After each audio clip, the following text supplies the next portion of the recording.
So 7.3 deals with the shell method, and the shell method is another method for finding volume of an area that's been rotated around an axis.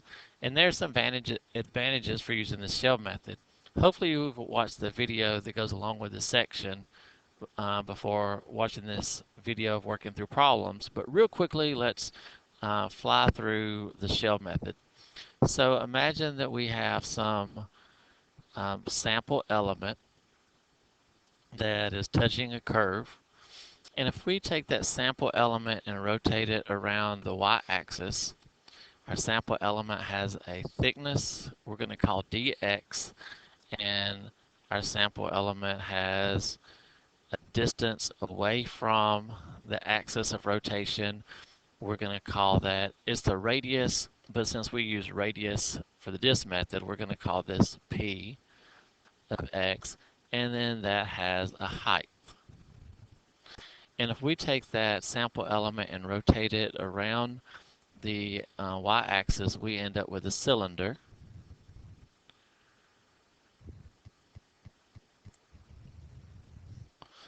Our cylinder looks something like this.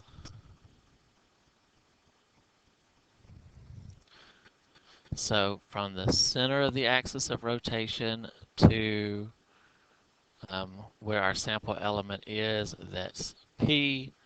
The height of our cylinder is H.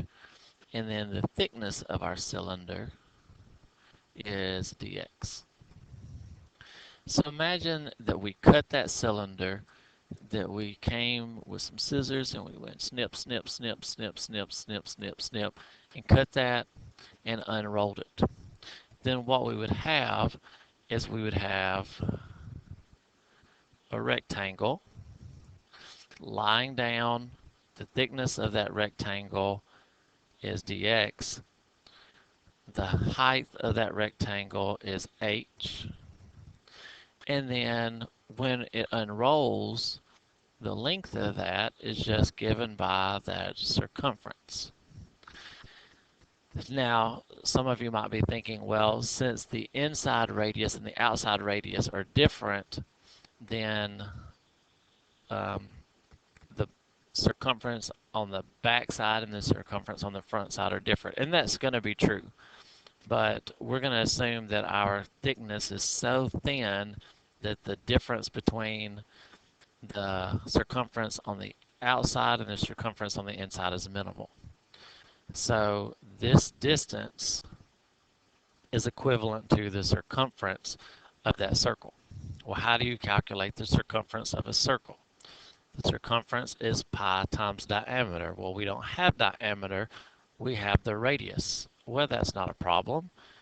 The radius is just, the diameter is just twice the radius. So our radius is p, or we could call that p of x. So that distance is 2 times pi times p of x. So if we want the area of that rectangle, the area of that rectangle is length times width. So 2 pi p of x times the height of that. That's the area of that rectangle. To convert that to a volume, we take the area times the thickness. How thick is that rectangle? So the thickness of that rectangle is dx. So the volume is 2 pi p of x h of x dx. So as we left that, if we want to take that whole area and rotate that area around the y-axis and find the volume of that, then we want to take each sample element, each of those little sample elements, and we want to add those together. Remember when we did area way back before we did integrals, we were adding lots of rectangles. Here we're adding lots of shells, lots of these shells that are being rotated.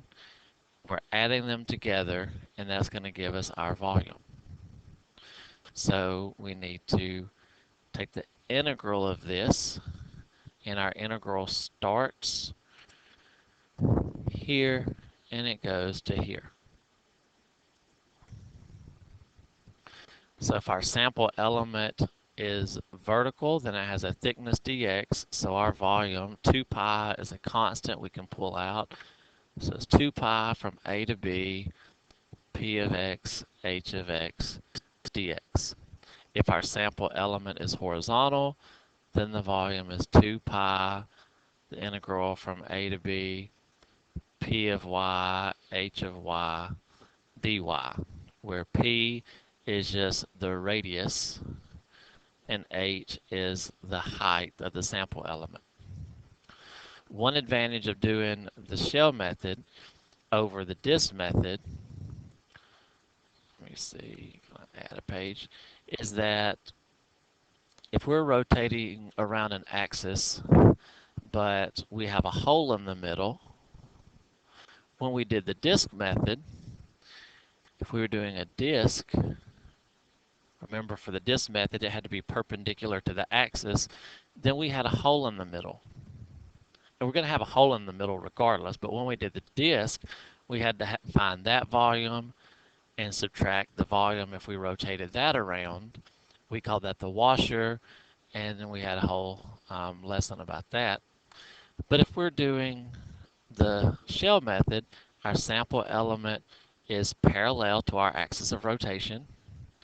So when we do 2 pi times our integral of p of x, h of x, dx, and we know it's dx because if our sample element is vertical, it has a width that's dx.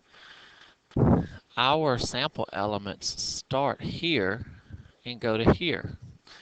On this inside, there's just empty space, so there are no sample elements in between our axis of rotation in that inner wall, so there's no need to add anything up there.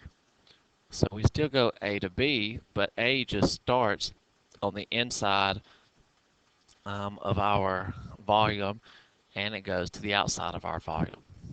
So that keeps us from having to subtract off anything that we're not including. So let's work through some examples. Some of these I'm not going to actually do the integral for you. We're going to look at how do we set up the integral, and then we can leave the integration for you. So use the shell method to set up and evaluate the integral that gives the volume, and our volume is going to be taking, it's going to be bounded by x equals 0. X equals 0 is the y-axis.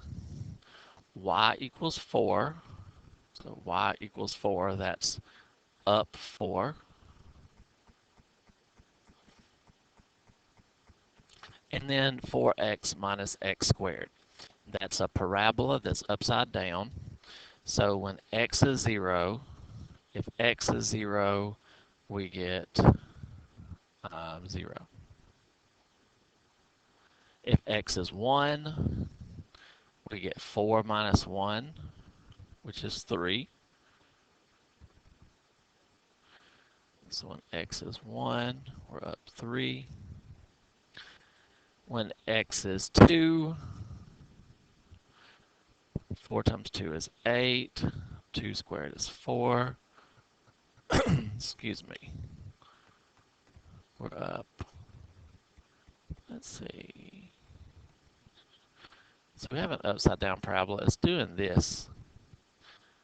Let's find out how far it goes. So we want to find out when does our parabola intersect y equals 4. How do we do that? We just set our parabola equal to y equals 4, and we just solve that.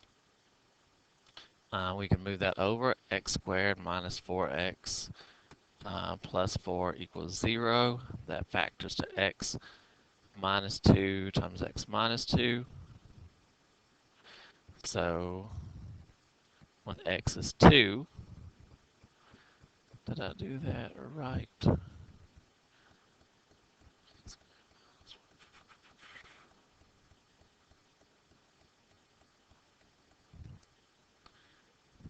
says when x is 2, those are the same. Yes, that's correct. So this point here would be 2, 4. If we put 2 in there, yeah, that gave us 4, which we knew that already. So the region that we're looking for, the region bounded between our curves, is this one. And it tells us that we're rotating that around the y-axis, so we're rotating that here. So since we're doing the shell method, our sample element has to be parallel to the axis of rotation. So we have a width dx. Our radius is that part, and then our height is that part. So this is P, and that's H. So the question is, what does P need to be, and what does H need to be? P is measured from the y-axis. P is how far is our sample element from the y-axis. Well, an x value, all an x value is the distance from the y-axis. I'm just going to look at a value. Here, the x value is 1. What does that mean? That means from the origin, or more specifically from the y-axis, we're over 1.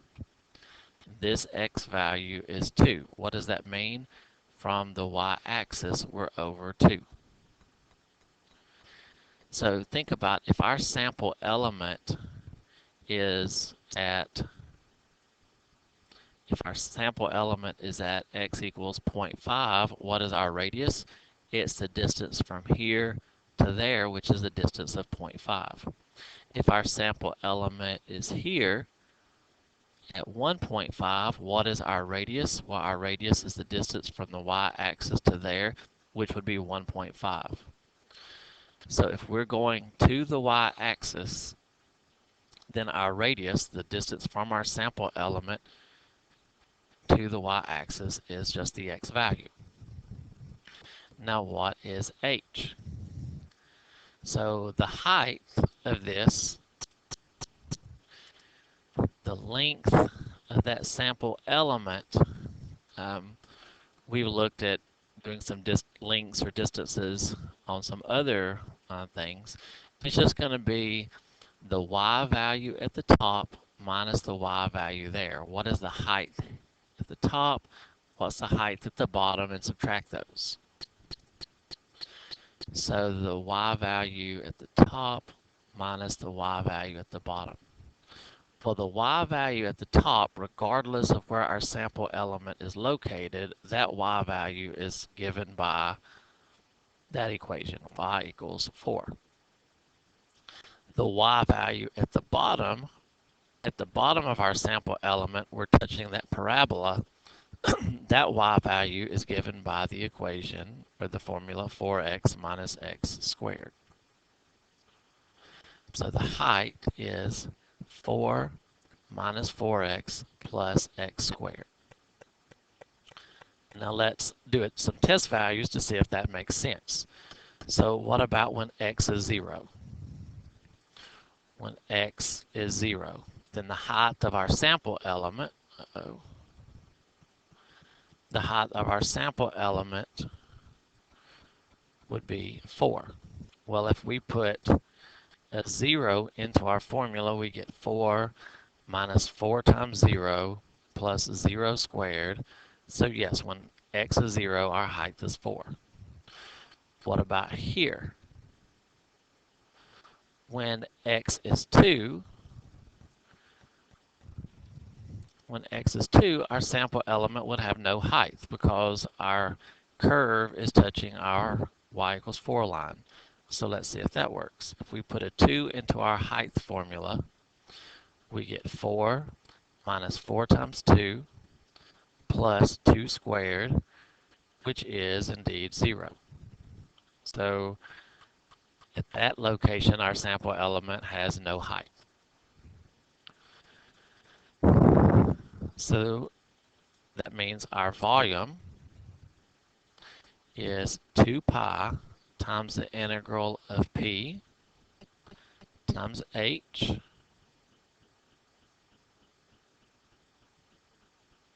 times dx, and we're integrating.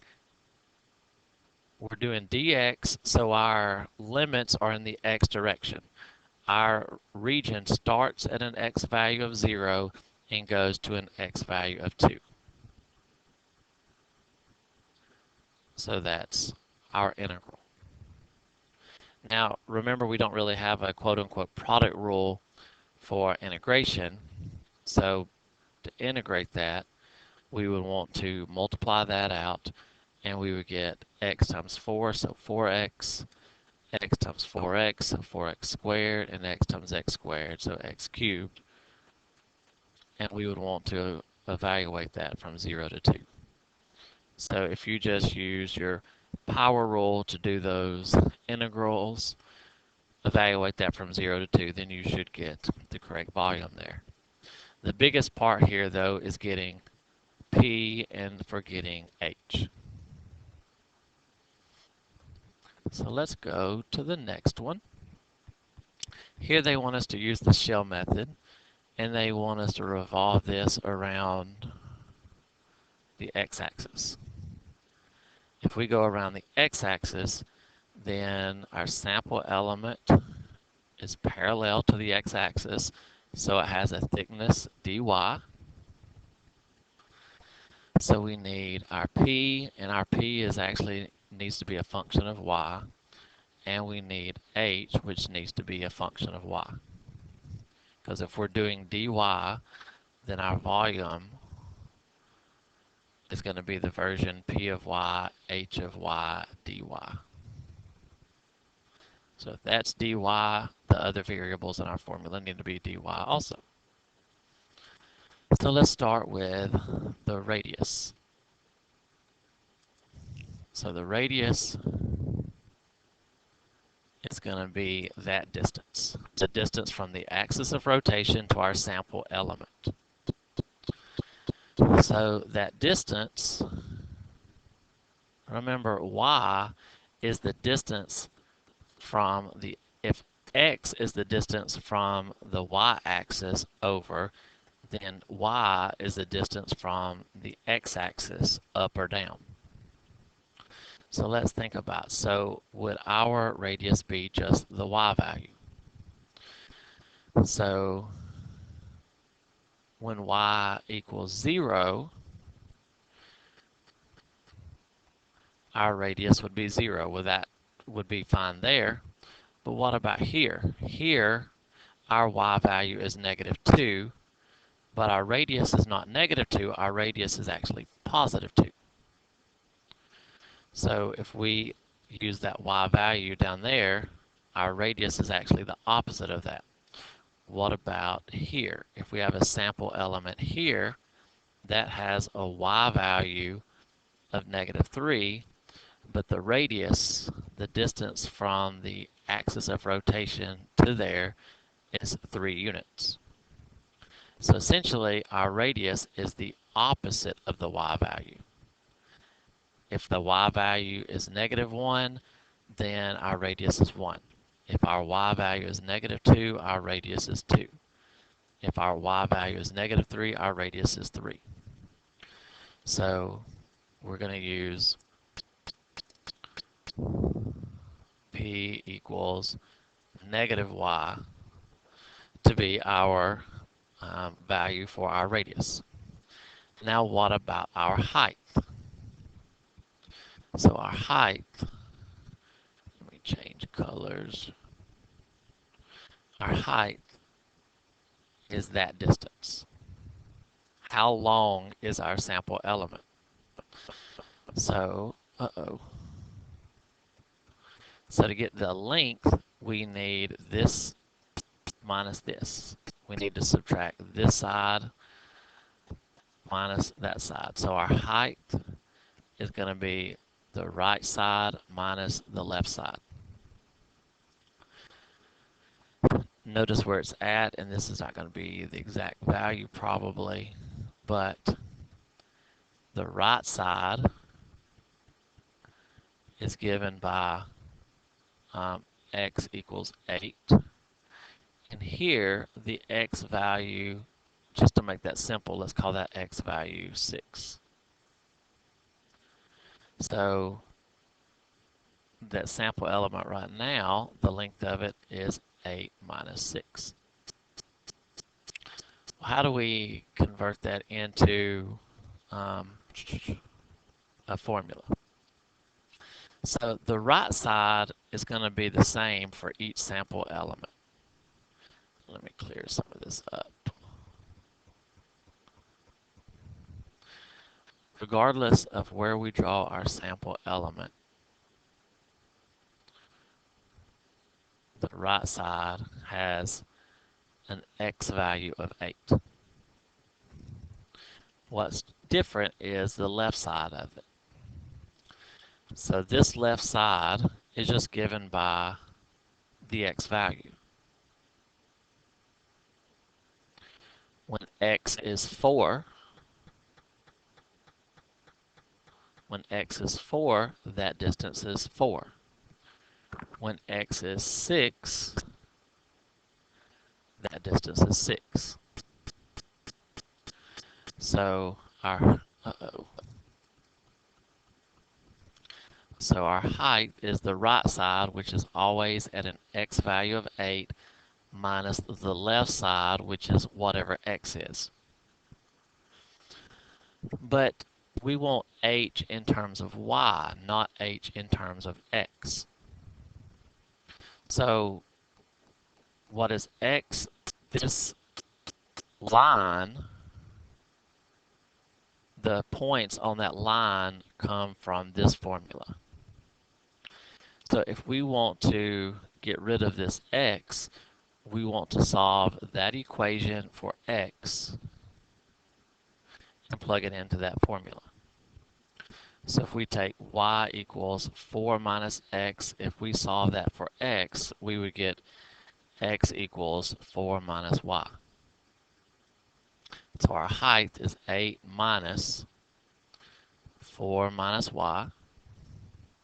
So that makes our height in terms of y to be 8 minus 4, and then minus negative y, so 4 plus y.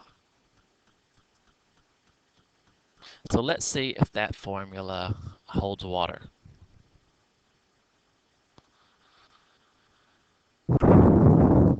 So if our sample element is here, then that sample element is 4 units long. That's when the y value is 0. Well, if we plug a y value of 0 into our height formula, do we get a height of 4? And we do. Okay, when we're down here, when we're at a y value of 4, those two lines touch each other, and actually the y value is not 4, that y value is negative 4. Those two lines touch each other, so we should have a height of 0. So let's see if that's true. If we have a y value of negative 4, then our height is 4 plus negative 4, so the height of that sample element would be 0. So yes, that seems to work. So now we have our P and our H. So our volume is 2 pi times the integral of P times H dy. And then what are our limits? Our limits are going to be y values, and we always go smallest to largest. So our lowest y value is negative 4. Our largest y value is 0. From bottom to top. We're adding little rectangles that go from down here up to here, or well, actually technically up to there. When we rotate those rectangles around the x-axis, we get little shells, and if we add all of those shells up, that'll give us our total volume. So just real quickly, to make sure we do this correctly, if we have a product there, we have to distribute that. So we're going to integrate that, and we're going to evaluate that from -4 to 0. So get your antiderivative, plug a 0 in, plug a -4, subtract them, and that should give us our volume.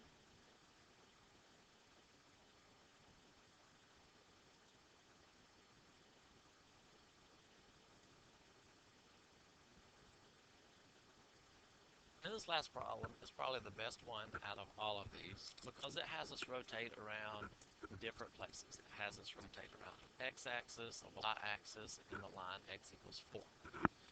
And depending on where we rotate, that's going to affect what our volume looks like and thus how much volume we have. So let's begin by just making a sketch. Let's call this, oops,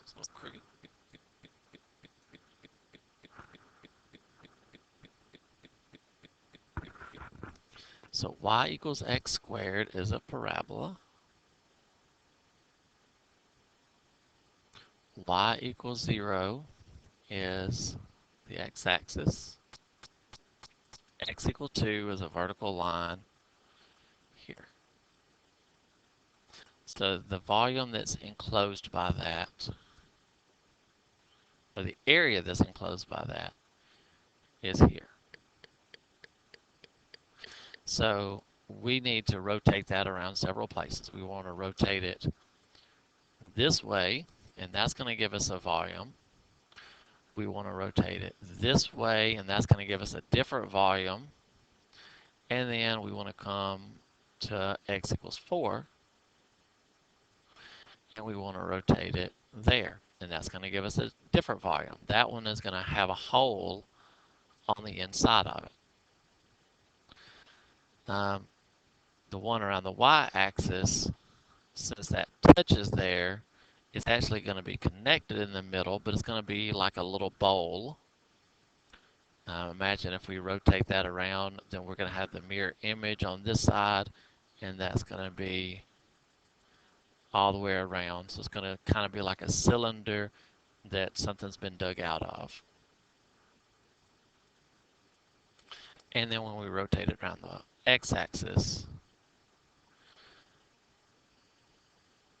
we're going to have something kind of like that.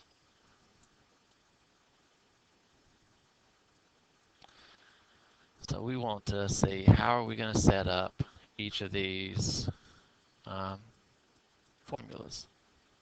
So let's start with the x-axis. So this value, or that curve, is given by y equals x squared. This one is given by x equal 2, and this one is given by y equals 0. So if we're rotating, let me copy this quickly. Let's select all, let's copy that, and let's paste that on 2 more pages. Because all of that information is going to stay the same except where we're rotating. Okay, so if we're going around the x-axis, then we can use either method we want. For practice, I'm just going to use the shell method here just to help us get those set up. So if we're going around the x-axis, then our sample element needs to be horizontal. So it's going to have a thickness dy. The radius is going to be that distance. So the radius is going to be given by whatever the y value is, which is good because that's supposed to be in terms of y. And the length of that element is h. So the length of it is given by the right side minus the left side. So this x value, we could call that x on the right, minus that x value, the x on the left. So x on the right minus x on the left. So the x value on the right of all of those is 2. On all those sample elements, the x value on the right edge is 2. The x value on the left side is given by that function. So for now, I'm going to call that the x on the left side. But we need that to be h of y, not h of x. So we need to replace that x with an expression in terms of y. So if we take this equation, if we solve that for x, square root of both sides, the x value on that left side is the square root of the y value. If you tell me the y value here, the x value is the square root of that. If you tell me the x value or the y value there, the x value is the square root of that. So the height in terms of y is 2 minus the x on the left side, which is given by the square root of y. So that's how we get the height. So just real quickly, to test a couple.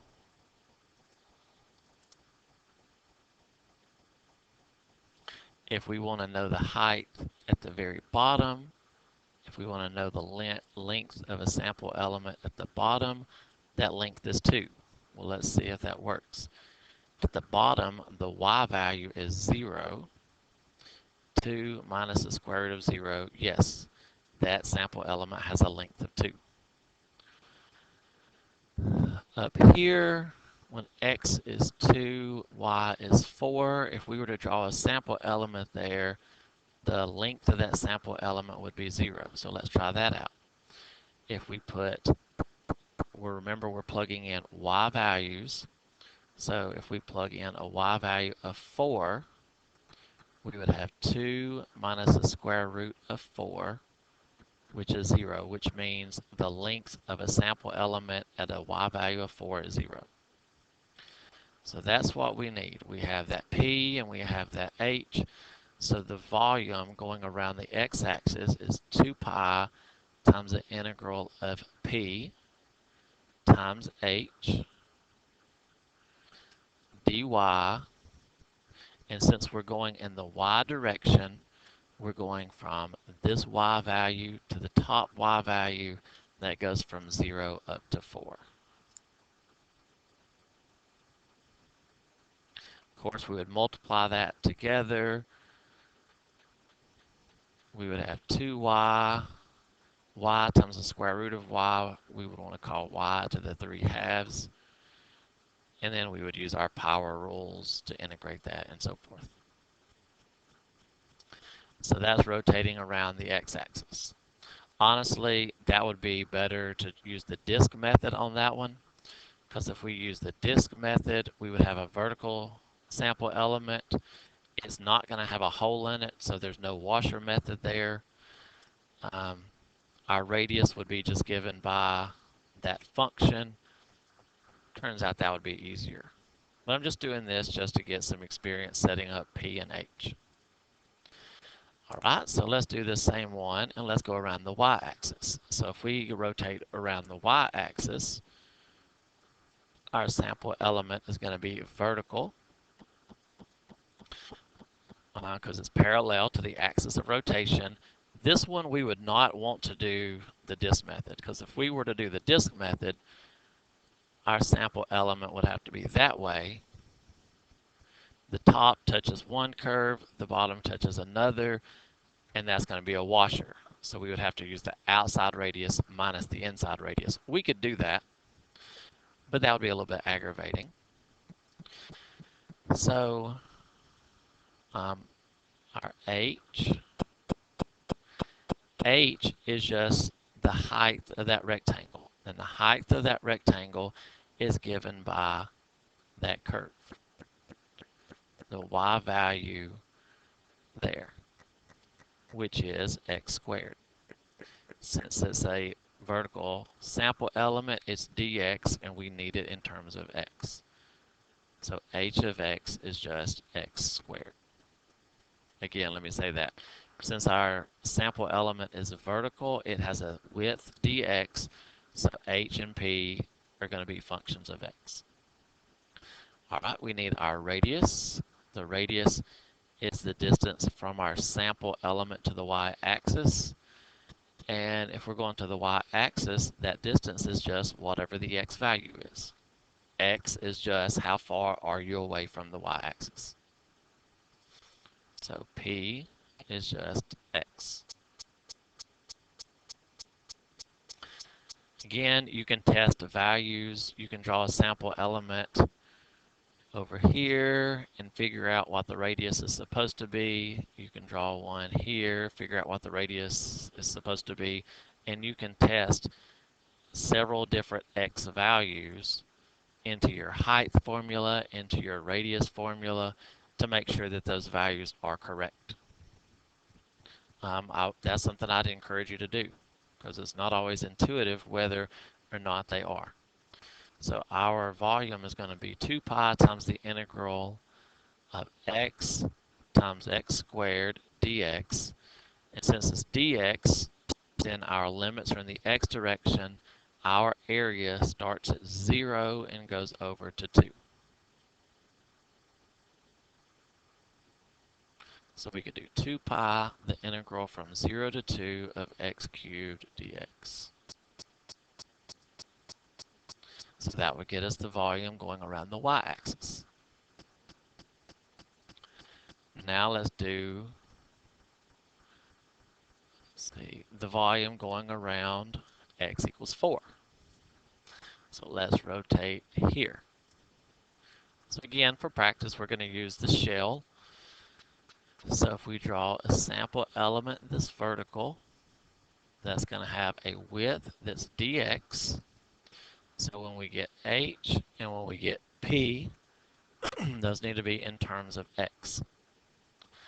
Again, the height of our sample element is just given by that y value. We need it in terms of x, so that y value in terms of x is x squared. What about the radius? The radius, remember, is the distance from the sample element to the axis of rotation. So the radius is this distance. The axis of rotation is x equals 4. So if we want to know that distance, if we want to know that distance, we need the x value on the right, the x value on the left, and we need to subtract those. The horizontal distance, we're subtracting x values. Well, the x value on the right for any of our sample elements is going to be 4. Our radius, we're going around the y-axis, so this distance, that x value is 4. The x value here depends on at what x is our sample element located at. So 4 minus x is going to be our radius. Now let's check that. So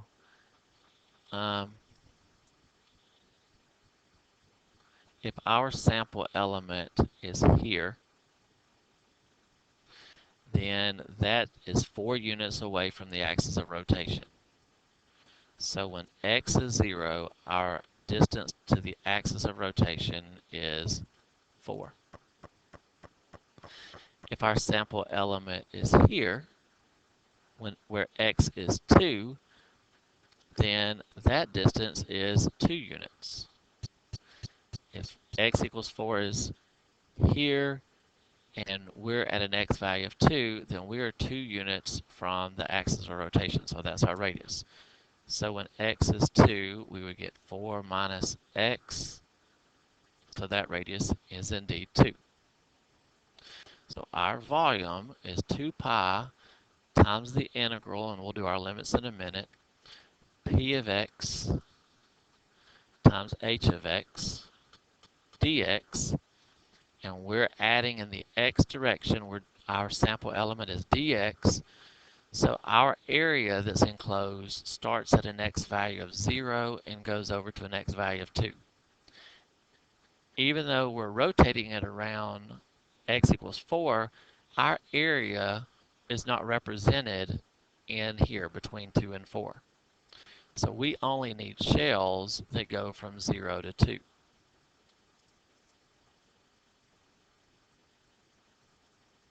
So that will give us our volume.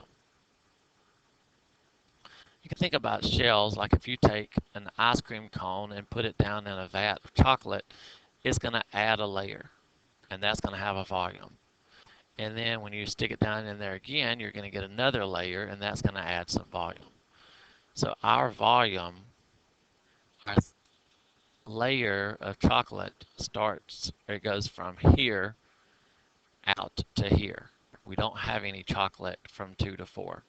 So we're only adding chocolate up from 0 over to 2.